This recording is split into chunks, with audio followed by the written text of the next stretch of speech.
My job was really to use my staff and to identify countries with resources our corporations want, like oil and minerals and such things, and then arrange a huge loan to that country from the World Bank or one of its sister organizations. But the money didn't go to the country. Instead, it went directly to our own corporations, U.S. corporations, to build big infrastructure projects in those countries, things like power plants and industrial parks and highways and ports that benefited, first of all, our companies that made huge profits off these things, and second of all, a few wealthy families in these countries. But the problem was that the loans also the collateral for the loan was the resources that were still under the ground, usually, like oil, that hadn't been exploited.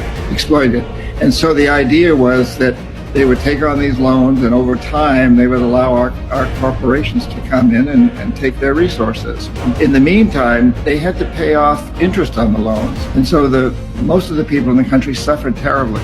Money was diverted from education, healthcare, and other social services to pay off the interest. So we'd go back in, usually under the guise of the International Monetary Fund policing organization, and say, okay, so you're not paying off your loan, so you sell your oil real cheap to our corporations without environmental or social regulations. Let the United States build a military base on your soil.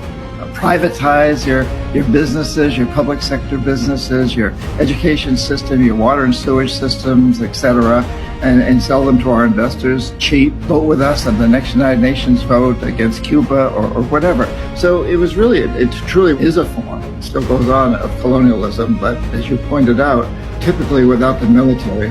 Although the threat of military intervening is always sort of lurking in the background. So what happens when a country you're going after can't pay its debts? You elaborated on it a little bit, but can you go into a little bit more detail? We're so happy. We're just so happy because the IMF goes in and restructures the loan.